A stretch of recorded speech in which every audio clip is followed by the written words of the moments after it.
Shri Ram Jai Ram Jai Jai Ram Om Shri Ram Jai Ram Jai Ram Om Shri Ram Jai Ram Jai Jai Ram Om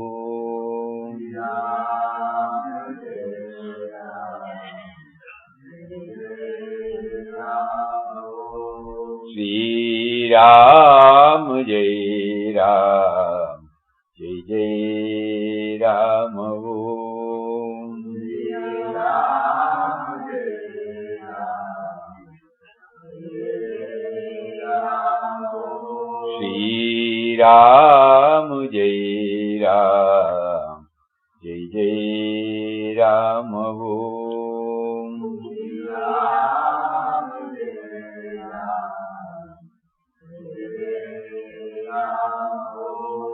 Shri Ram Jai Ram Jai Jai Ram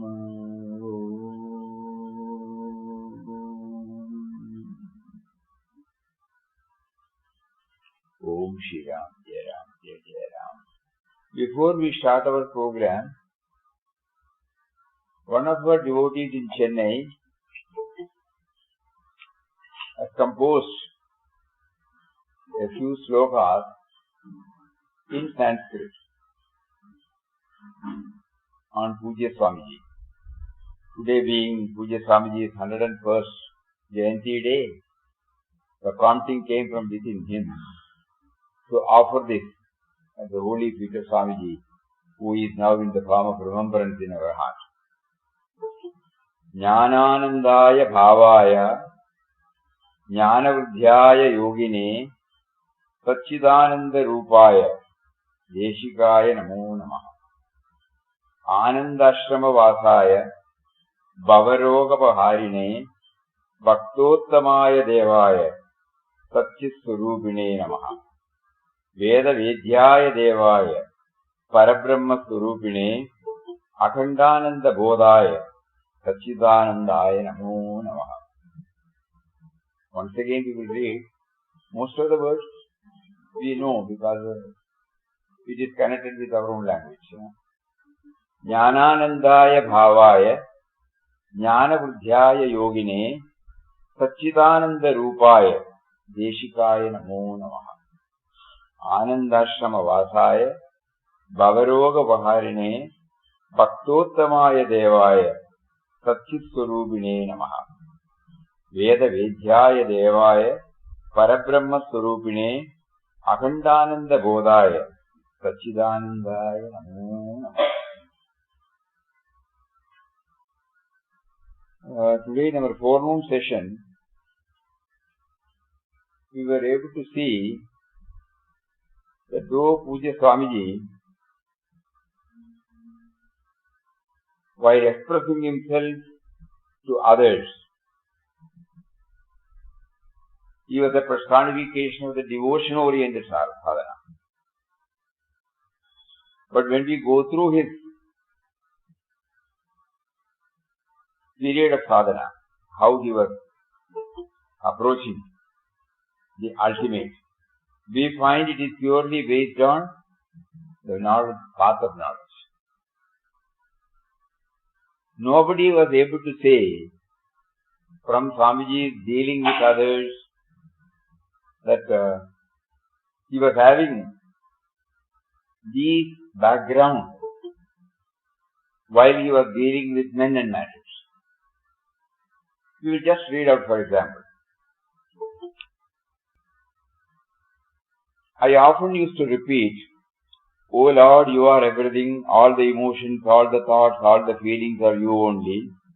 As there is nothing but you, you are also beyond everything.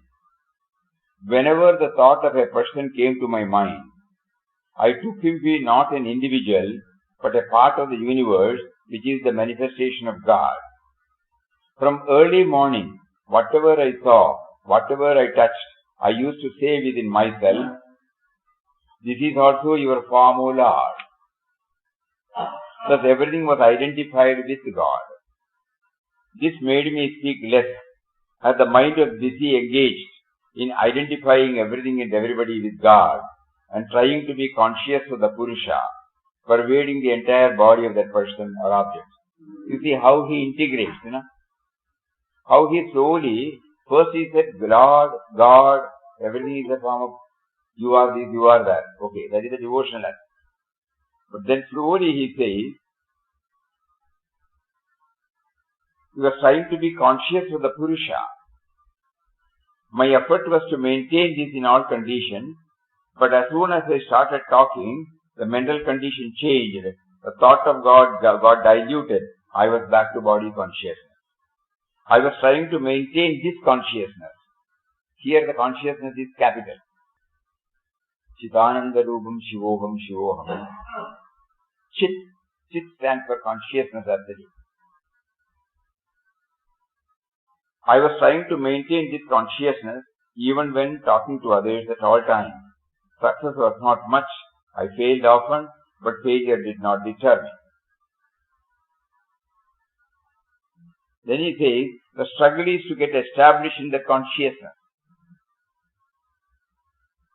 When I look at a person, you see now the change. When I look at a person, I see him or her as pure consciousness. And the body a tiny speck floating in the consciousness. So all the matter in the universe of innumerable form is only many tiny spots floating in pure consciousness. See capital again. When someone speaks, I know the sound comes from consciousness only. The great void, But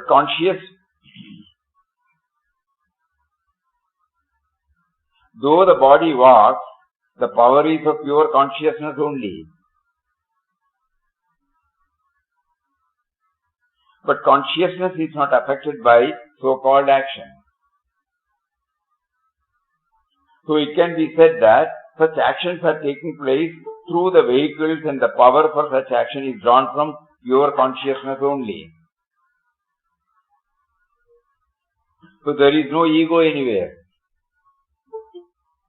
But each form takes upon itself the responsibility for such action and therefore the sense of doership with all the consequences. When such actions take place through this body, it is felt that the body, mind, intellect and the senses are active only because the self or consciousness is activating them. When I see any person, I see him or her as the center of the universe because any form we see is the center, as the infinite has its center everywhere, circumference nowhere. When I look at anybody, I try to see through the body to be conscious of the divine pervading. And later on he says, so that means consciousness. We find a harmonious blend, Normally when we go with that abstract ideas, the person will be aloof and he will be talking only in terms of that abstract truth. But no time we have found Swamiji talking anything on the abstract idea. Now let us see what he says about this. Human birth is a gateway to liberation. Having taken birth, we are also endowed with intellect. Using the intellect, we find that there is something higher than what the world can give us. We can get happiness depending upon certain conditions. That happiness is always followed by sorrow. Our intellect tells us that there is something more than this, eternal happiness.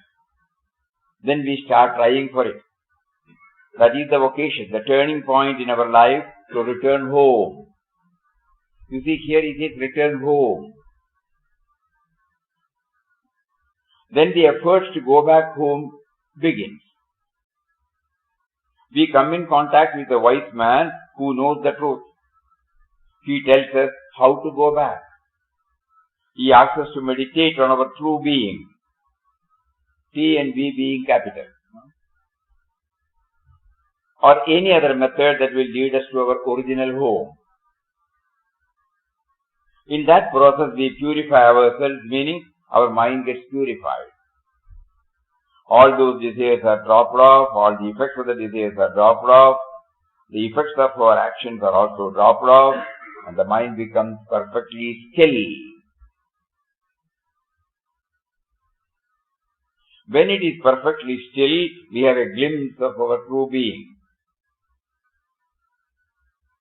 By further efforts to remain in that state continuously, we get established in that state which is our real home, our own self. We go back as naked as we started from there. That is the condition to shed all that you have earned during your journey. Then we are qualified to enter our home. Vasanas are the impressions left behind each and every thought. Every thought and action leaves an impression in our mind. That is why we use the word dirt. We have gathered a lot of dirt. Every thought, good or bad, every action, good or bad, leaves an impression or a layer of dirt in our mind. We can imagine what we have done many years ago, suddenly coming to our mind now, it has been there. All those things have to be removed before we can say that we have shed all that we have earned during our lifetime. Then only we are absolutely pure, free, qualified for liberation. Definitely it takes many years of hard work to purify our mind. It depends upon how much dirt we have gathered. In some cases, it is not that difficult because they have not gathered much dirt. When once dirt is like a mountain, it takes a longer time to remove. All the vasanas have to go before we can realize the truth. We must have accumulated them for ages. We come with all those vasanas and may add some more and carry them forward, and it goes on until the whole thing is destroyed. When we have made the mind pure and realize that we are one with the absolute truth, then the vasanas are all destroyed. This is the only way. The world we see now is full of diversity. We must practice seeing the unifying force, the unifying spirit, that is the substratum for the entire manifestation. That is the self, capital S, the reality, capital R, God, or whatever name you may give it. Just like in the cinema, the wide screen is the substratum for this manifestation, and what is going on in this universe is the film, the moving picture. It is always moving, but the screen is permanent, just as the substratum is permanent. If we know that what we see in this world is moving, and if we find that which is not moving, then we have realized the truth, and we do not see the world as such. We see it only as a moving thing within the unmoving, immutable existence. Then the world has a different shape for us. We don't see it as a diversity, rather we see it as one. The first experience is that we have identified ourselves with the Atman, which is all-pervading. We have not touched the manifestation. Now we are able to see that the entire manifestation is also God Himself in different names and forms. So we identify ourselves with the Atman and the universe. That is why if you ask a saint, who are you? He will say, I am the all-pervading truth or Atman. My body is the entire universe, because he has lost his individuality. The ego has gone. The small circle is removed. He is without any circumference. He is one with the impersonal truth, the nameless, formless Atman, and one with the entire universe, which is the manifestation. He lives a normal life, He does not need any more practice because he is already established in it. They have nothing more to do. They have achieved their goal. They are one with the entire universe. They are one with everybody. Their love flows towards everyone. Our Master Swami Ramdas wrote a book. He called it World is God. Others see the world as world, but saints see the world as God. From early morning, whatever I saw, whatever I touched, I used to say within myself, this is also your form, O Lord. Thus everything was identified with God. This made me speak less, as the mind was busy engaged in identifying everything and everybody with God. So this gives us some idea, no? So the manana should go on. At the same time, we should ensure as sadhakas that manana should not lead us to the dryness. Papa has blended it beautifully. That is why he said, Parabhakti. Swamiji repeated that word. The seen and the unseen are both God, and God alone is, and there is nothing but God. It is He alone who is holding inspiring satsang in one place, doing business in another place, committing the so-called deplorable acts elsewhere. The moment we see that it is He alone who is acting in these roles, we see nothing good or bad as we are transported to a higher plane of consciousness. You see here? Higher plane of consciousness. Our effort must be only to stay in that plane constantly. First thing required is remembrance of God. You should take it that every object you touch is the manifestation of God. When you start your work, you may say paper is God, pen is God, everything is God. As you go on identifying everything with God, whatever work you do in the office or elsewhere is like the puja where you worship God by touching the different idols, chanting shlokas, clothing the idols, feeding them, etc. Everything done with deep devotion and perfect attention. When we closely observe his movement, we can see that. As we used to say, even taking the umbrella or the walking stick and keeping it back, we will see there is a gentle touch. We thought, it was a discipline. No, it was not discipline. He was trying to bring the God dimension behind. That means going to the origin of everything, source of everything, genesis of everything.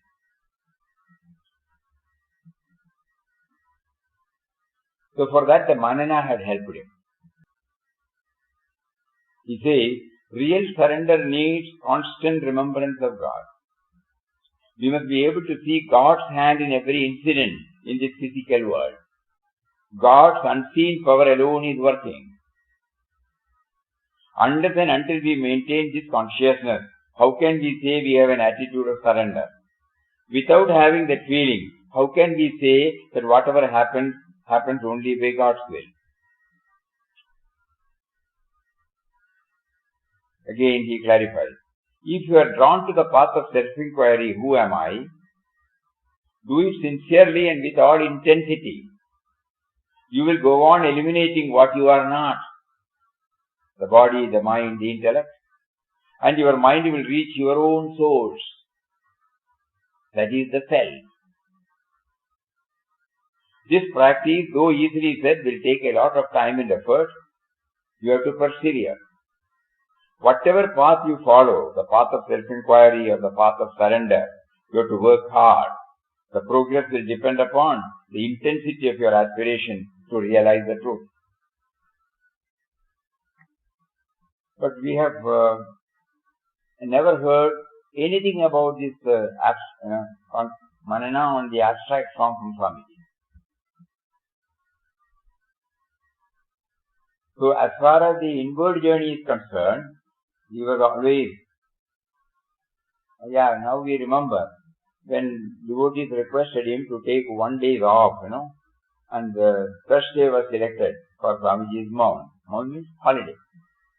But it was really a mount. And when we had to go to his room, at times he used to call us, but normally he doesn't. Then we used to find after the breakfast, he will come and sit there and closing his eyes, he will be reveling.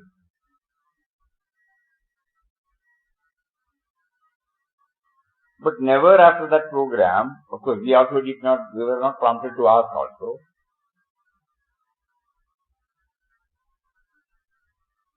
But he never made any mention about the abstract form. So the inward journey was regularly going on. Outwardly, the widening of the love circle was also going on. He says, when you are doing sadhana, you have to be careful to see that you do not hurt the feelings of others.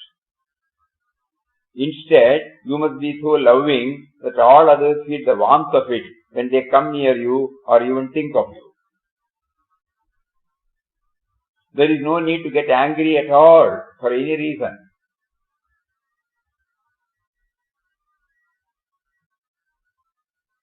When you want God, nothing else should matter to you. Try to remember Him constantly and pray to Him to make you feel His presence constantly and to guide you in your sadhana. This practice itself will give you the necessary strength. All these are from his own experience, Others may act childishly, actuated by envy or jealousy, wanting to do harm rather than good. Ours is to maintain our equilibrium by forgiving others for their faults. We have to accept the world as it is with all its vagaries. That is, after all, a play on the surface.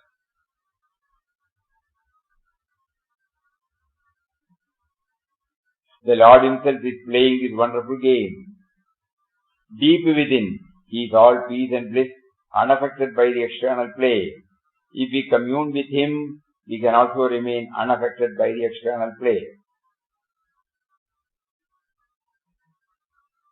There must be mutual love and regard and also respect to one another. It means a lot of give and take must be there. A lot of give and take must be there. For this, we must be prepared to humble down ourselves before others. We must not assert our individuality. For the sake of harmony in the family, we must be able to sacrifice a little. Sacrifice our ego sense to some extent. That means where there is a conflict, humble down.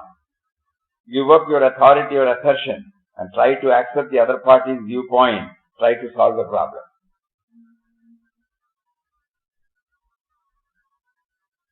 We should make it a point never to send anyone away with a bitter heart. If sadhakas are careful, at least in this regard, they will be able to develop humility in themselves and thereby, by degrees, erase their ego, progress on the path. Real love is born of universal vision. It is not attachment, nor is it based on body consciousness.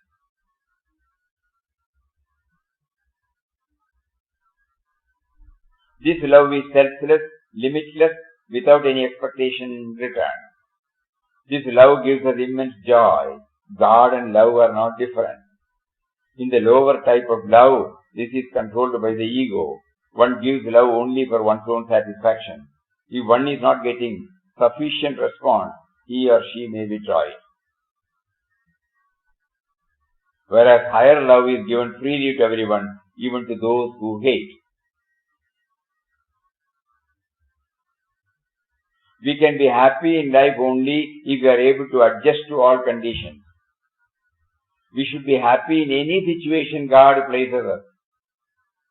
What is important is to keep our mind ever dwelling on Him.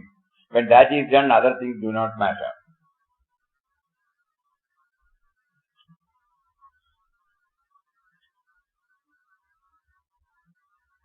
Some people have the feeling that those who are spiritually inclined are no good, they are inefficient and so on. Actually, it is the other way. That means they will be more efficient. They will be more efficient. Their visions become wider. But their activities and words are not appreciated by the world because they seem to be unworldly and are labeled as useless. Really, when they have attained the goal, they are more efficient as all other activities are egoless.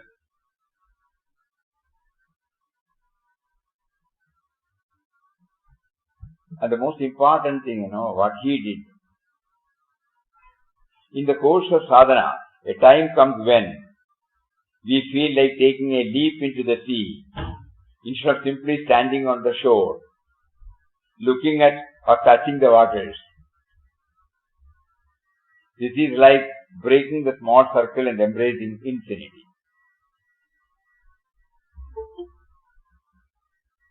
Many of you might remember in the Gospel it is mentioned, when Papa was sharing the thought that once he was prompted to say, come on, who is desirous of taking God-realization, achieving, come on, let them come forward, and nobody came forward. So that was explained and it was reported. So somebody asked, Swamiji was there at that time, why did you not go forward? So at that time Swamiji was not there. Immediately Papa said, Satchidananda has already taken the leap. This is the word he used. He has already taken the leap. So here he says, in the course of sadhana, a time comes when we feel like taking a leap into the sea, instead of simply standing on the shore, looking at or touching the waters. This is like breaking the small circle, embracing infinity. So Swamiji's sadhana period, we have now found that even before that also he has explained one experience he had.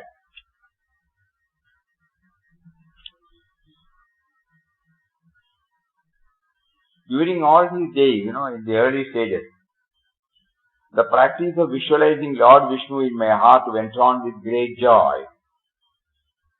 Before coming to the ashram, when I was sitting for meditation,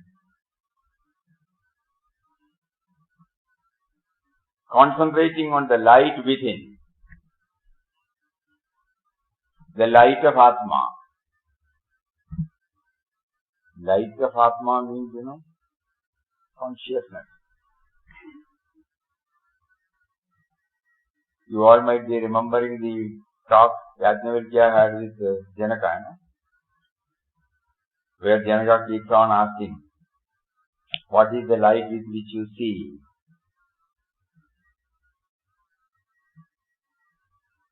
So when everything was removed, sun, moon, lamp, then he said, how do you know that? Then finally he said, it is the light within. That is the consciousness, awareness. So concentrating on the light within, the light of Atma, suddenly the light expanded and expanded to infinity, making this body appear an insignificant spot in that infinite existence. This gave me the vision that God or Atma is not confined to a spot within the body, but is infinite, all-pervading, as the whole universe is in Him. This experience was a great soothing factor and carried me through many vicissitudes in life. Whenever any external condition was disturbing, I had only to switch back to my real being, and immediately I would see the names and forms of the universe floating in me, and anything happening in the manifestation was not of much importance, as everything is transitory. Thus the infinite mercy was carrying me through safely. So prior to coming to ashram itself, God had prepared him, had given him the glimpse. Just like Papa had the universal vision immediately after he saw Maharshi and then retired to solitude for 21 days or nearly a month. Intense inward journey, intense inward journey. That is the message.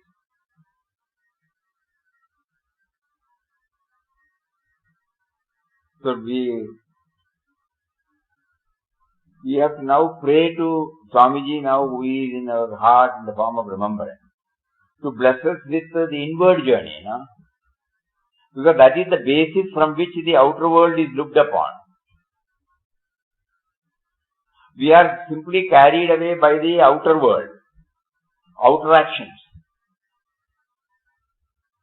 We now find that he got stabilized, he got steadied. He was very clear because of the inward journey. Where the inquiry was on the impersonal basis. So when we are all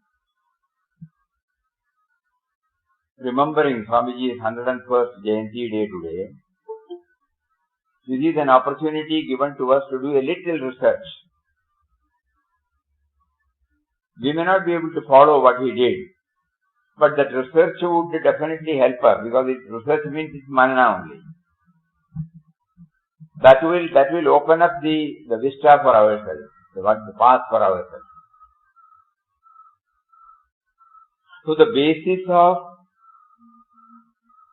his outer life, the all-loving, the calm, serene, the unruffled attitude towards everything,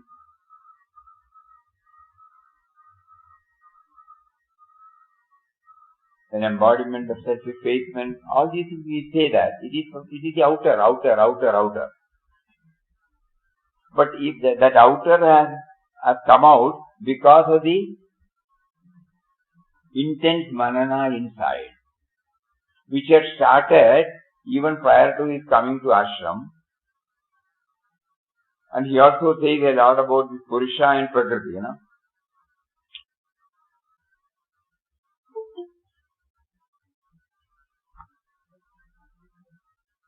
Chanting of Ram Nam helped me the moment I chanted it to clearly visualize. This is another clue. That everybody and every object is a combination of Purusha and Prakriti. The dynamic and the static aspect. Prakriti of names and forms is seen with the naked eyes, whereas Purusha, the substratum, is pure consciousness, which can only be conscious of.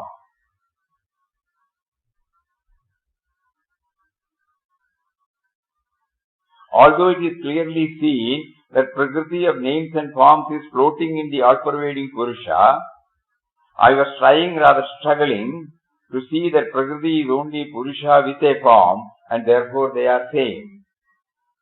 The maximum I could get at was that all names and forms in Prakriti are not separate entities, but one in Purusha. Prakriti could be compared to a huge tree, and the body of Purusha with innumerable branches. Prakriti could be compared to a huge tree, and the body of Purusha with innumerable branches, leaves, buds, flowers and fruits. The leaves, buds, flowers and fruits feel that they are individuals. Nothing to do with one another or with the parent tree. They are born, live for some time, and in due course fall off, while the tree remains the same.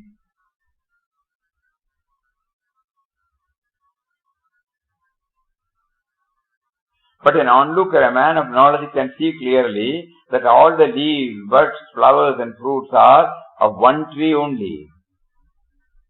And therefore, they are all united in the tree, and hence there is no individuality as claimed by each. But what each leaf and fruit says is also alright from their point of view, which is based on ignorance. And therefore, the experience that they are all one is only for the onlooker, the jnani. This shows that we should be able to stand apart,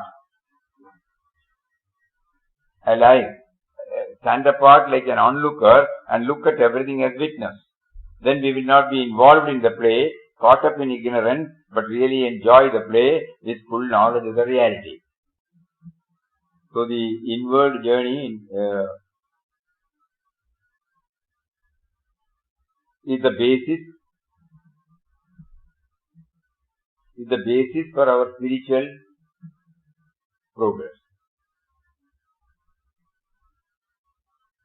Because when we open our eyes and deal with men and matters, we should be able to see the common denominator. It's the toughest job.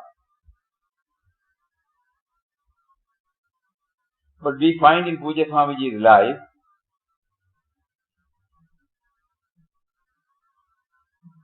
that he was totally involving himself with the various activities of the ashram, assisting Pujya Mataji. But at the same time, he was doing this inward journey. Nobody knew about it, no? Apparently. So then we find how he was able to synthesize both.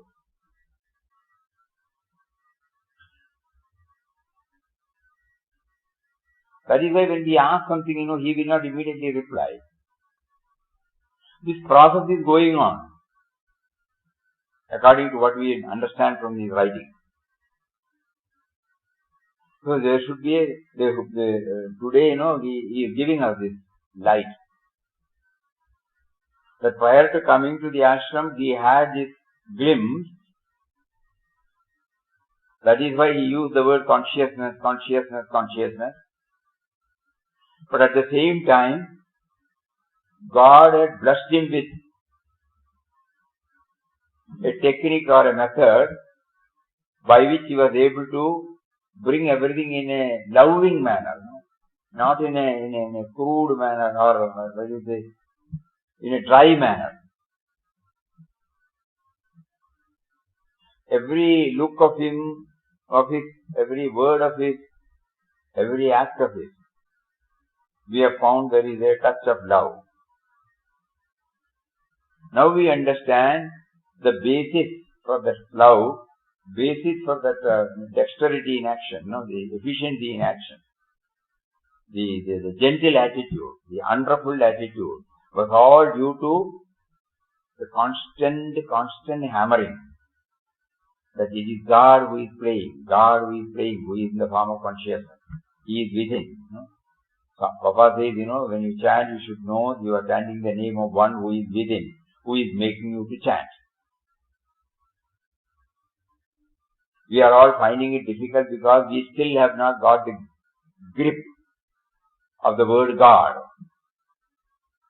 Here Swamiji gives us some light that he stands for consciousness absolute, awareness absolute.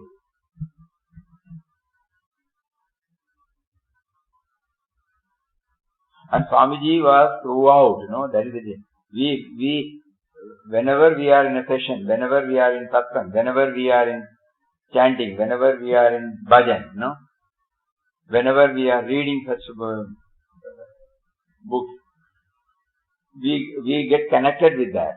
Rest of the time, to be more blunt and frank, we get disconnected. In his case, there was a constant effort to keep the connection going on.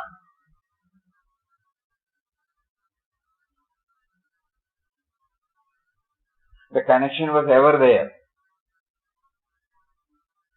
We are finding it difficult because immediately after the program, it gets disconnected and I am back to myself, the small life. Though everything is understood at the time of satsang, during chanting time also, probably many of us may get a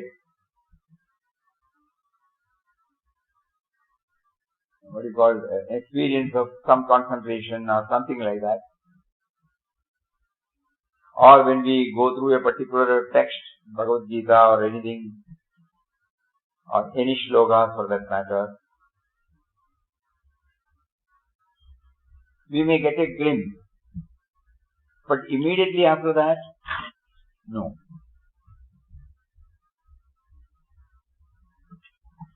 There is a disconnection. So we find in Swamiji's now, today, 101st when we go through it with that attitude, what was his sadhana? How was he able to blend? What is it that blocks us from doing it? So the first thing we found was, he had the glimpse of it even prior to coming to the ashram. And it was purely impersonal.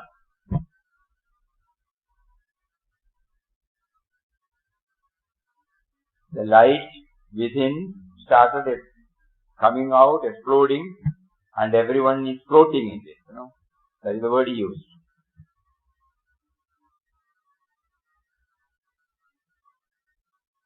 So that is why he said every time when he finds it, some disturbance is there, outer disturbance is there,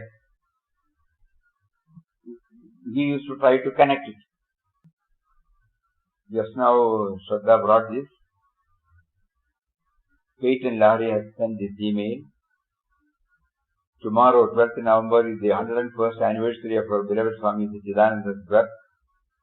A year ago, a number of us were at Ananda Ashram for Swamiji's centenary celebration. It was so meaningful to be able to honor this wonderful saint, who meant so much to those who were privileged to spend time with them. Those who did not meet him in person still benefited greatly by knowing him through our Gurus. Below are quotes by Mother and David Ji about Swamiji. A tribute to Swamiji by Mother from a talk in 1976. Satchidananda, immortal, absolute bliss, absolute knowledge. This is what that word means. Immortality, knowledge, bliss. And that is what every one of us is in the spirit. I know a Swami in India, and you have many times heard me talk about him by the given name Swami Satchidananda. And believe me, he lives up to every single part of it. He is the very dearest and the greatest of them all. What a man of God that man is. Just so sweet, so wonderful, so beautiful in God, so soft-spoken and quiet, but with such a sense of humor. He was just loads of fun to be with, and yet when you were with him, you felt this infinite spirit within him and his total dedication to God and his Guru. It was wonderful. His whole life has been spent in service. It has not been spent in doing what he wanted, because he did not want his life to be as it was. But nevertheless, he bowed down to the will of God in his Guru. And this man is so humble, yet he is so pure that you can't help but be drawn to him like a magnet. You can't help but reach out to him in love, and many are affected like that. From David's blog, November 12, 2017. Today is Swami Satchidananda's birthday. When I originally went to Anandashram, I viewed the time I would spend there as an ideal setting for spiritual practice. What I did not know beforehand was the tremendous impact Swami Satchidananda would have on me and on my search for God. I have since come to regard Swamiji as my second mother. His praise it means, quiet sense of humor, soft-spoken words were so different in expression than my first mother, my Gurudev. However, in essential, he was very much the same as Mother Hamilton. Inner steel underlies the calm exterior. Passion for God and Gurus drove him mercilessly, and in the end, spiritual enlightenment informed every word and action that naturally emanated from him. Birthdays are for acknowledging a soul taking incarnation. Surely the highest attainment for a soul in life is to realize God. Swamiji achieved that great goal, and in addition he inspired thousands to have the utmost integrity in their search for God, settling for nothing less than the highest union with God. My life would have been incomplete without my dear Swamiji. Unimaginable. With complete love and reverence, I bow at his feet. Thank you, Swamiji, for all that you have done and continue to do in my life and the lives of so many. And finally, Swamiji's own words, Puja Swami Satchidananda birthday message, November 2000. You cannot go on preparing yourself all the life. There must be a time to attain the goal, the realization of the self. Swami Ramdas. Please ask yourself, Do I chant Ramnam constantly with faith and devotion? These are all Swamiji's words. Do I accept every situation, good or bad, as brought about by God Himself? Am I satisfied with whatever God gives me with regard to physical comfort, position, etc.? Have I been able to expand my heart and love everybody as my own? Have I been able to expand my heart and love everybody as my own? If the answer is yes, you are nearing the reality. And if it is no, it means all these days you have not been very sincere in your quest. Though at the superficial level, you have been doing Ramnam and other devotional practice. If you keep on asking for blessings for all your mundane needs, you are imperceptibly moving away from your goal sakshatkar, realization, direct perception. So be serious in your spiritual quest so that you may attain sakshatkar too. With the deepest love and best wishes, ever yourself, Sachidananda. Once more we will read, because that is the take-home message today. We take it as, do I chant Ramnam constantly with faith and devotion? Do I accept every situation, good or bad, as brought about by God Himself? Am I satisfied with whatever God gives me with regard to physical comfort, position, etc.? Have I been able to expand my heart and love everybody as my own? If the answer is yes, you are nearing the reality. And if it is no, it means all these days you have not been very sincere in your quest. Though at the superficial level, you have been doing Ramnam and other devotional practices. If you keep on asking for blessings for all your mundane needs, you are imperceptibly moving away from your goal, sakshatkar. So be serious in your spiritual quest so that you may attain sakshatkar soon. So today Swamiji blessed us with so many dimensions. Many would not have known about the inward journey he was practicing, because we were all looking at him from the outer level. It was very nice. Not that an inexplicable, elevating experience was there when we are with him. But at the same time, we did not know much of the sadhana that was going on inside. And it was not started just like that.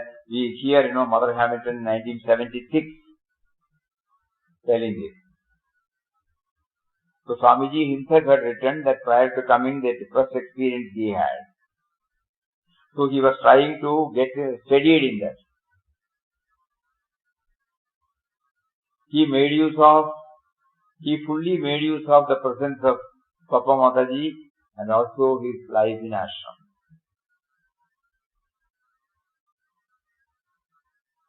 Though apparently he was not involved in the daily routine of the ashram because of his busy activities, visiting devotees, administrative, so many. But still it was not separate for him. Whether he is inside the bhajan hall or inside the Ravana room, to him it was not making any difference at all. So on this day we all pray to him now. You make us to make more and more inward. Just like when we learn the cycling, we want the balance. Only when the balance is there, we will not fall again. And that balance comes from within, not from outside. We try many a time. We fail, to get that balance. And one day we get the balance by our persevering attitude. There will be bruises, there will be falls, there will be even,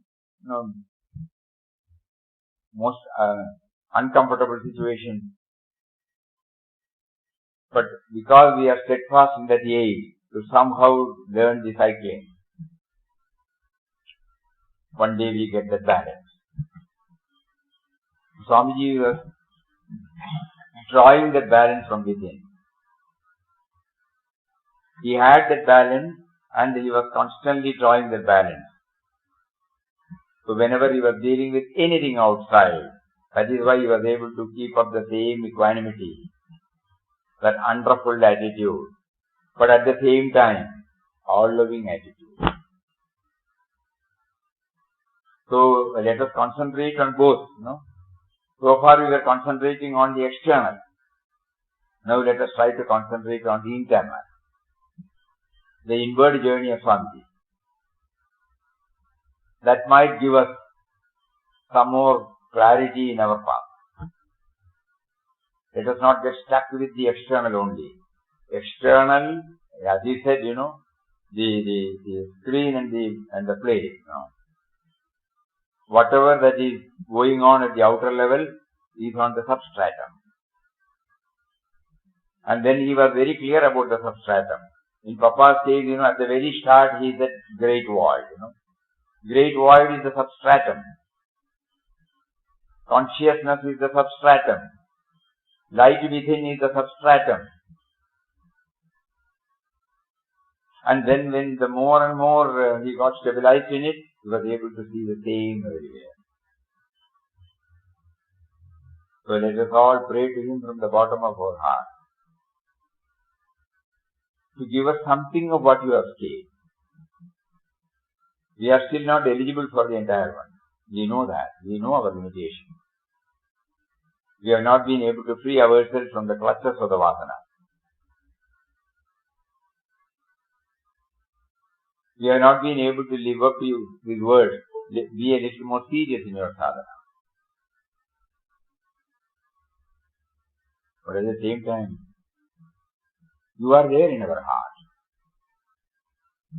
When we say you are there in our heart, it is not merely the physical form. The physical, we got attracted to the physical form because of the various values, that form embodies. So that is there in our. So whenever I go off the track, whenever I fail, I forget.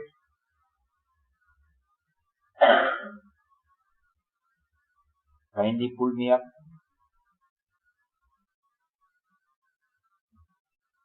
And enabled me to successfully go through the spiritual journey. Every time when I open the eyes, I should be able to see the common denominator. Now it is very clear. And seeing the common denominator outside is possible only when the common denominator is realized within. So enable us to do that. This is our humble prayer to Pujya Swamiji on this auspicious occasion. Hari Om. Om Shri Ram, Jai Ram, Jai Jai Ram Om. Shri Ram, Jai Ram, Jai Jai Ram Om. Shri Ram, Jai Ram, Shri Ram, Jai Ram, Jai Jai Ram Om. Shri Ram, Jai Ram, Jai Jai Ram Om. Shri Ram, Jai Ram, Jai Jai Ram Om.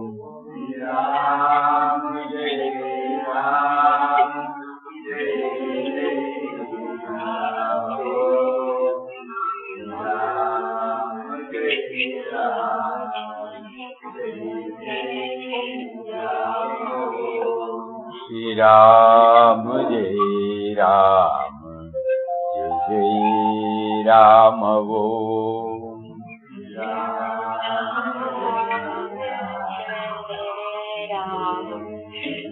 Shri Ram, Jai Ram, Jai Jai Ram Om.